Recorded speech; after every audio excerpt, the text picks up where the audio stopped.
উরি বাবা রে বাবা, কি ঠান্ডা রে! এই বুড়ো হাড়ি টকটকানি শুরু হয়ে গেল।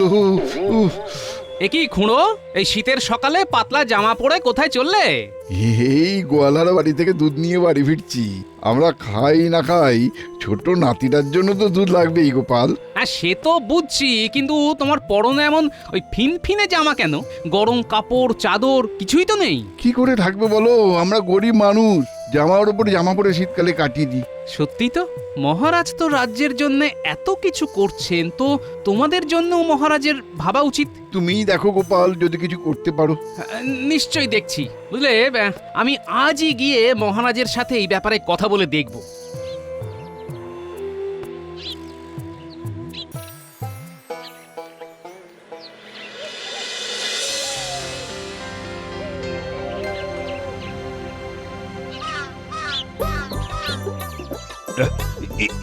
কি পণ্ডিত, তোমার কি অবস্থা? গায়ে লেপ। আর কাঁপুনি, ঠান্ডা হাওয়ায় শীত চেপে ধরেছে মহারাজ, তাই আমি নিজের শরীর লেপে জড়িয়ে রেখেছি। মহারাজ, আমাদের পণ্ডিত না হয় কোনো না কোনো ভাবে এই শীতের সাথে লড়াই করতে পারবে, কিন্তু আমাদের কৃষ্ণনগরের অনেক গরিব গ্রামবাসী আছে, তারা পারবে কি মহারাজ? আরে তুমি কি বলতে চাইছো, একটু খোলসা করে বলো তো। আমি বলতে চাইছিলাম মহারাজ, ওই সামনেই তো ইংরেজি নববর্ষ, পুরনো বছর কেটে নতুন বছর শুরু হতে চলেছে, আর তো হাতে মাত্র 15টা দিন। হ্যাঁ, তা সেই নিয়ে তোমার মাথায় কি কোনো বুদ্ধি এসেছে? যদি এসে থাকে তাহলে দেরি না করে চটপট বলে ফেলো। দেখুন মহারাজ, আপনার উচিত এই বছরের প্রথম দিনে সকল গরিব রাজ্যবাসীদের কম্বল বিতরণ করা, আর তাদের ওই কেক খাওয়ানো মহারাজ। বাহ বাহ বাহ বাহ বাহ বাহ, এই ভাবনা চিন্তাটা তো বেশ দারুণ গোপাল। আচ্ছা, তোমার মাথা থেকেই যখন এই ভাবনাটা এসেছে, তখন পুরো দায়িত্বটাই তুমিই নাও। আর টাকা পয়সা যা দরকার হবে চেয়ে নিও। যথা আজ্ঞা মহারাজ। বটা ঘটা, আমার কপাল আর সাথ দিচ্ছে না, বুঝলি? কেন মন্ত্রী মশাই, কে আবার আপনার কপালে বাঁশের বাড়ি মারলো? স্বয়ং মহারাজ ইংরাজি নববর্ষের কম্বল দানের সমস্ত দায়িত্ব গোপাল পেল, আর আমি শুধু হাততালি দেব। আহা মন্ত্রী মশাই, এত চিন্তা করছেন কেন? বরাত না হয় গোপাল পেয়েছে, কিন্তু কম্বল তো আর এখান থেকে আসবে না। মানে কি বলতে চাইছিস? মানেটা খুবই পরিষ্কার মন্ত্রী মশাই, কম্বল নদীর ওপারে একটা বড় কম্বল প্রস্তুতকারকের ঘর আছে, সেখান থেকে আসবে। কারণ আমাদের রাজ্যে কাছাকাছি কেউ কম্বল বানানোর মতো মজুর বা তাঁতি নেই। ঠিক বলেছিস তো। শুনুন মন্ত্রী মশাই, আমার এই ঘটে একটা কুটবুদ্ধি এসেছে। সেটা চেপে না রেখে চট করে বলে ফেলো চাঁদ বদন আমার।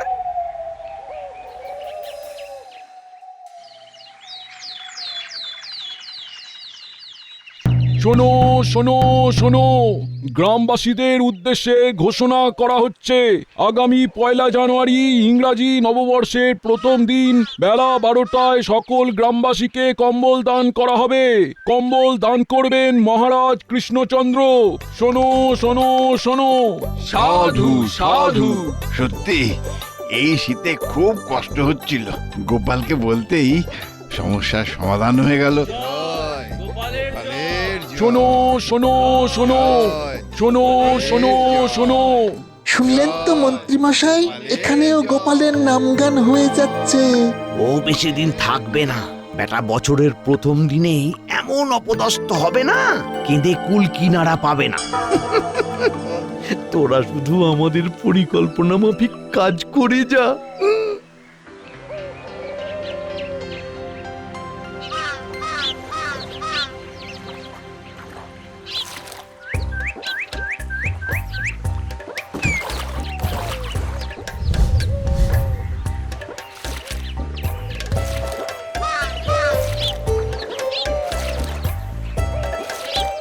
তার মানে ঘটা, আমাদের সন্দেহই ঠিক হলো। গোপাল নদীর ওপারের কম্বল প্রস্তুতকারকের কাছেই যাচ্ছে।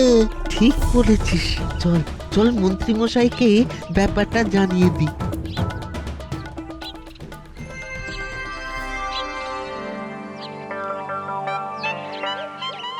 তা কতগুলো কম্বল লাগবে গো গোপাল দাদা? মোটামুটি ওই 1000টা কম্বল লাগবেই। ওরে বাবা, তাও আবার 31শে ডিসেম্বরের মধ্যে? হ্যাঁ, কারণ 31শে ডিসেম্বরের মধ্যে না পেলে ওই 1 জানুয়ারি গ্রামবাসীদের কম্বল দান করা সম্ভব হবে না। ঠিক আছে, তাহলে আমি অতিরিক্ত কিছু মজুর নিয়ে কাজ শুরু করে দিচ্ছি, আশা করছি হয়ে যাবে। আশা না, তোমাকে করতেই হবে। ঠিক আছে গোপাল দাদা, এত করে যখন বলছো তখন করে দেব, একদম চিন্তা করো না। আর হ্যাঁ, আমাকে একটা নমুনা স্বরূপ কম্বল দাও, মহারাজকে দেখাবো। আর এই নাও তোমার অগ্রিম বায়না। এই নাও, এই কম্বলটা নিয়ে যাও। বাহ, বেশ ভালোই মোটা আছে তো কম্বলটা। তাহলে গোপাল, কম্বলওয়ালাকে অগ্রিম দেওয়া হয়ে গেছে তো? আগে হ্যাঁ মহারাজ। এই দেখুন, আমি এই নতুন কম্বলটা ওই কম্বলওয়ালার কাছ থেকে নমুনা হিসেবে নিয়ে এসেছি। বাহ, বেশ শক্তপোক্ত আছে তো। বাহ বাহ বাহ বাহ। হ্যাঁ মহারাজ, সেই জন্যই তো খাস কম্বল প্রস্তুতকারকের ঘরে গিয়েছিলাম। কৃষ্ণনগর কেন, পুরো দেশে এত ভালো কম্বল খুব কম পাওয়া যায় মহারাজ। গোপালের পছন্দ আছে বলতে হবে। হ্যাঁ, এই কম্বল চাপা দিয়ে থাকলে শীতকালে গ্রামবাসীদের ঠান্ডা লাগার চিন্তাই থাকবে না। হ্যাঁ, আর তাদের জ্বর জ্বালা না হলে আপনারও ট্যাঁক ভরবে না। না না না না, আমি সেটা বলতে চাইনি। যাই হোক গোপাল, এই কম্বল নিলে রাজ্যবাসীরা চোখ বন্ধ করে 5 থেকে 6 বছর ব্যবহার করতে পারবে। মহারাজ, গ্রামবাসীদের কম্বল পাওয়ার ব্যাপারটা তো হলো, এবার ইংরেজি নতুন বছর উপলক্ষে খাওয়ার ব্যাপারটা নিয়ে একটু কথা বলে নিলে হতো না? সেই চিন্তাও আমার মাথায় অনেক আগেই এসেছে। তাই তো আমি তোমাদের সবাইকে নিয়ে বিকেলে ভোলা ময়রার দোকানে যাব। কেন মহারাজ, ভোলা কি দোকানে আবার কেক বানাচ্ছে নাকি? কেক মানে ছানার কেক। ইংরেজি নববর্ষে গ্রামবাসীদের পাশাপাশি কয়েকজন ইংরেজ সাহেবকেও নিমন্ত্রণ করব, আর তাদেরকেও ছানার কেক খাওয়াবো। ও, আমাকে তাহলে কোনো দায়িত্বই দেবেন না? আরে গুরু দায়িত্ব গোপাল তো নিজেই সামলে দিল, তাই তোমাকে আর খাটাবো না। আজ রাজসভা তাহলে এখানেই শেষ হলো। বিকেলে ভোলার দোকানে চলে এসো সবাই। দূর দূর। গোপাল, আরে এত তাড়াতাড়ি হন হন করে হেঁটে চলে যাচ্ছ কেন? একটু দাঁড়াও। বলুন, কি বলতে চান? খুব খিদে পেয়েছে, বাড়িতে গিয়ে গিন্নির হাতে ফুলকপির ডালনা দিয়ে ভাত খাবো। আরে তুমি একটু পরে গেলে তোমার গিন্নি কি সব ফুলকপি খেয়ে নেবে নাকি? না তা না, তবে যত তাড়াতাড়ি যাব তত গরম গরম পাবো। বুঝতেই তো পারছেন, যা শীত পড়েছে। হ্যাঁ, আর সেই জন্যই তো ইংরাজি নববর্ষে কম্বল দান উৎসব হচ্ছে। আচ্ছা গোপাল, সব কম্বলগুলো কবে আসবে? ওই 31শে ডিসেম্বর, মানে ওই ইংরেজি নববর্ষের ঠিক আগের দিন চলে আসবে। এতগুলো কম্বল তো, তাই সব বানিয়ে বেঁধে গুছিয়ে দিতে দিতে এই মাসের শেষ দিন হয়ে যাবে, বুঝলেন? ও বুঝলাম। তা ওই কম্বল প্রস্তুতকারকের কাছ থেকে এত কম্বল কি করে সব নদীর ওপার থেকে এপারে নিয়ে আসবে শুনি? কেন, নৌকো করে? আরে নৌকা করে আসবে তো বুঝলাম, কিন্তু তারপর মহারাজের গুদাম ঘরে কি করে নিয়ে আসবে? হ্যাঁ, তারপরে গরুর গাড়ি। তা মন্ত্রী মশাই, আপনি এত কথা কেন জানতে চাইছেন বলুন তো? দায়িত্বটা তো আমার, এসব আমি বুঝে নেব, কেমন? এই না না, এমনি জিজ্ঞেস করলাম আর কি। ও বেশ।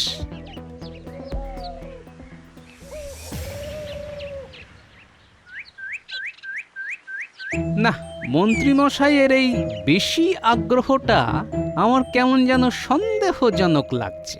নিশ্চয়ই উনি মনে মনে কোনো ফন্দি করছেন। ব্যাপারটা জানতে হবে, আর সেই তথ্য সংগ্রহে সাহায্য করবে আমার বানর সেনা।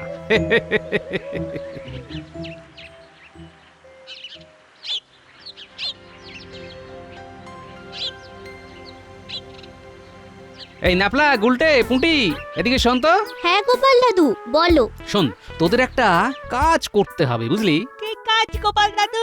তোদের তো পাঠশালায় এখন শীতের ছুটি চলছে, তাই না? হ্যাঁ। তোরা রোদে রোদে ঘুরছিস ঘোর, কিন্তু পাশাপাশি মন্ত্রীমশাইয়ের পেছনেও ছায়ার মতো ঘুরতে থাক, কারণ আমি নিশ্চিত উনি কোনো কুমতলব করছেন। আচ্ছা গোপাল দাদু, আমরা একদম হেঁটুলির মতন হেঁটে যাব। বেশ, তোদেরকে আমি ইংরেজি নববর্ষে ছানার কেক খাওয়াবো, আর তোর দিদা তো পিঠে বানাচ্ছে, পিঠেও খাওয়াবো। কি মজা! কে শোন সবাই, আমরা আমাদের দল ভাগ করে নেব, তারপর মন্ত্রী মশাইয়ের উপর নজর রাখবো।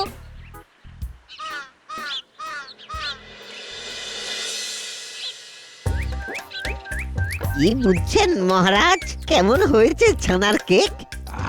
দারুণ দারুণ হয়েছে। ও, আর একটু দাও তো বলা, কেক খেলে ইংরেজ সাহেবরা সত্যি খুশি হবে। কি মন্ত্রী, তোমার কেমন লাগছে? সত্যি মহারাজ, এই স্বাদ ভোলা যাবে না। আর ইংরেজ সাহেবরা খুশি হলেই তো আমাদের ভালো। আমাদের না, আপনার ভালো, কারণ আপনি তো একটু বেশি ওদের ভক্ত। বাজে কথা বলো না গোপাল, শীতকালে মাথা গরম হয়ে যাবে। তোমরা ঝগড়া থামিয়ে ছানার কেক খাও। হ্যাঁ, তাহলে ভোলা, ওই কথাই রইল, 1 জানুয়ারি সকল গ্রামবাসীদের জন্য ছানার কেক হবে।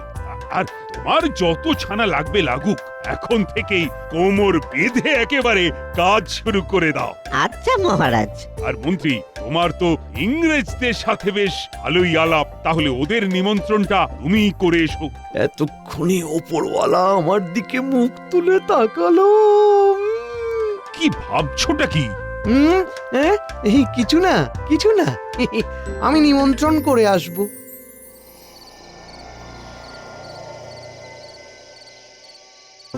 ওই দেখ পুটি, মন্ত্রী মশাই একেবারে সদল বলে ইংরেজদের ডেরায় যাচ্ছে। চল তাহলে, দেরি কেন, আড়াল থেকে শুনে আসি কি কথা বলছে। শুনুন ইংরেজ সাহেব, মহারাজ ইংরেজি নববর্ষে আপনাদের সকলকে নিমন্ত্রণ করতে পাঠালেন, কিন্তু সেটা বড় কথা না। বড় কথাটা তাহলে কি? সেদিন তো মহারাজ গ্রামবাসীদের 1000 কম্বল দান করবে। আমি যদি এই কম্বল আপনাদের পাইয়ে দিই, তাহলে তার বদলে আপনারা আমাকে কত মোহর দেবেন? কৃষ্ণনগরের সেই বিখ্যাত কারিগরের বানানো কম্বল? হ্যাঁ, আমরা তোমাকে 5000 মোহর দিব। আমরা আমাদের দেশে জাহাজে করে এই কম্বল নিয়ে গিয়ে বেশি দামে বিক্রি করবে। ইয়েস। কবে পাবো সব কম্বল? 31শে ডিসেম্বর রাতের মধ্যে সব পেয়ে যাবেন, কারণ সেদিনকেই সব কম্বল নদী পথে আসছে।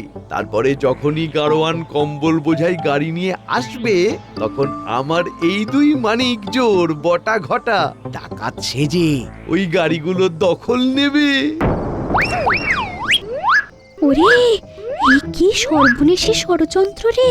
একদম দেরি না, চল এক্ষুনি গিয়ে গোপাল দাদুকে জানাই।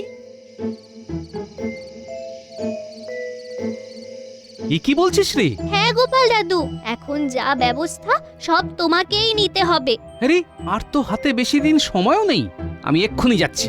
কি তুমি এত রাতে বেরিয়ে যাচ্ছ? হ্যাঁ, সাথে পুঁটির বাবাকে নিয়ে যাব।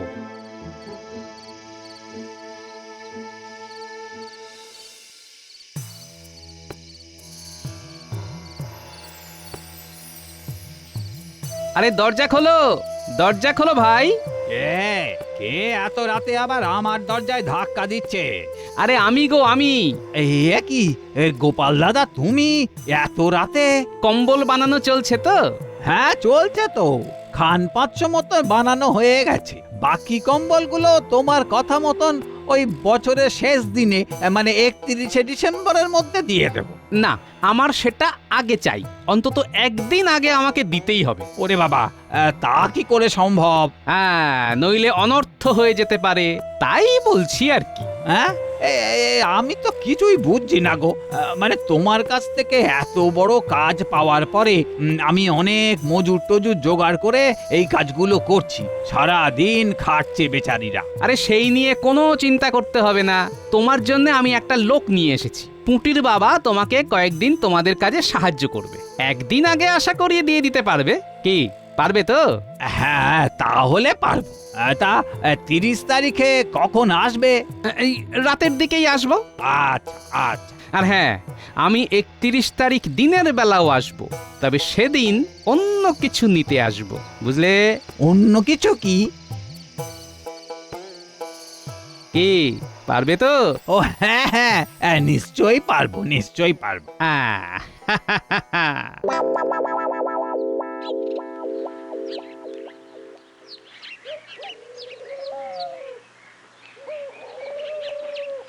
শোনো, যা করার আজকে রাতেই করতে হবে। তোমাদের কিন্তু খুব সাবধানে যেতে হবে, আর কম্বলগুলো নদীর পাড় থেকে নিয়ে সোজা আমার বাড়িতে চলে আসবে। হ্যাঁ, সে নিয়ে কোনো চিন্তা নেই। আসল চিন্তা তো আগামীকাল রাত নিয়ে। হ্যাঁ গো, সমাজের জন্য ভালো কাজ করতে হবে। একটু বিপদ আপদ তো আসবেই। যাই হোক, তোমরা সাবধানে যেও, কেমন? আচ্ছা।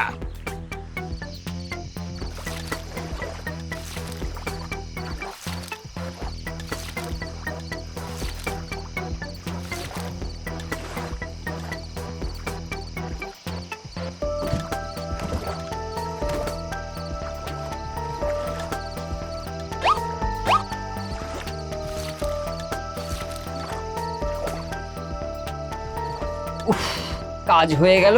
বাপরে বাপ, চলো চলো এবার গোপাল দাদার বাড়ি চলো। হ্যাঁ হ্যাঁ, চলুন চলুন।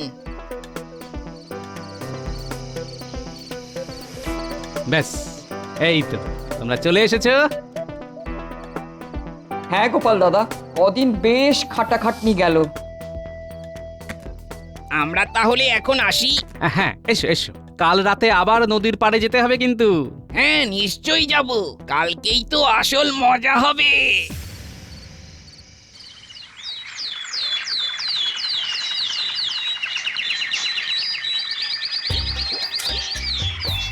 মহারাজ, আমরা আজকে থেকেই সব সাজিয়ে রাখছি। হ্যাঁ, আজকে আমরা রাজসভার কাজ এখানেই করছি, কারণ কালকে এখানেই তো কম্বল দান উৎসব হবে। আমার খুব আনন্দ হচ্ছে। তা গোপাল, আমরা তো হাত চালাচ্ছি, তুমিও হাত চালাও। হ্যাঁ, করছি করছি। আচ্ছা গোপাল, আজকে তো রাতেই সব কম্বল চলে আসবে, তাই না? হ্যাঁ মহারাজ, আপনি কিন্তু গুনে দেখে নেবেন কটা কম্বল এলো। টাকা পয়সা তো গোপাল বুঝেই নিয়েছে, আপনিও সব বুঝে নেবেন। হ্যাঁ হ্যাঁ, সে নিয়ে তোমায় কিছু বলতে হবে না। ঠিক আছে ঠিক আছে, কালকে সকালেই মজা দেখবো।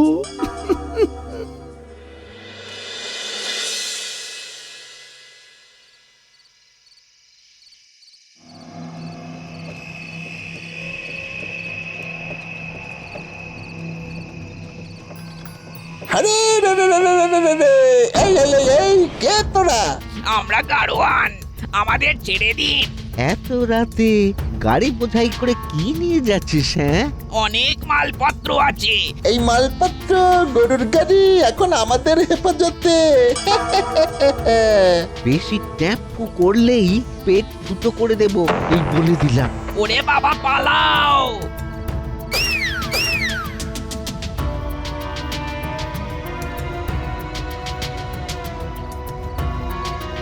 আরে রে রে রে রে রে রে রে রে রে, আমরা কম্বল নিয়ে চলে এসেছি। কই দেখি দেখি।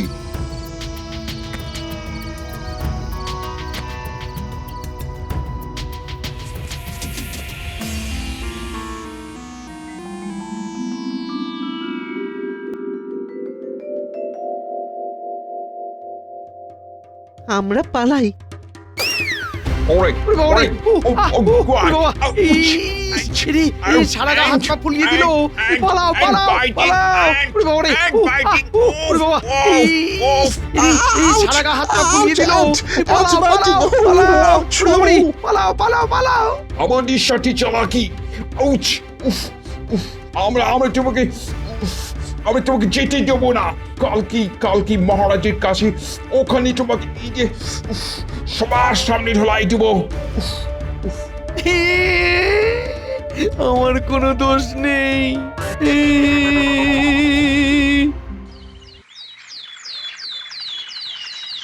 এ কি, সবাই এসে গেছে, কিন্তু কই এখনো তো মন্ত্রী এলো না। মন্ত্রীকে আমরা নিয়ে আসছি। ইংরেজি নববর্ষের আগে ইংরেজদের অপমান, হাজার হাজার পিঁপড়ে কামড়ে আমাদের ফুলিয়ে দিয়েছে। আরে কি হয়েছেটা কি? আমি বুঝিয়ে বলছি মহারাজ, আপনি এই 1000 কম্বলের দায়িত্ব আমাকে দিয়েছিলেন, তাই মন্ত্রীর মনে মনে আমার উপরে অনেক হিংসে ছিল।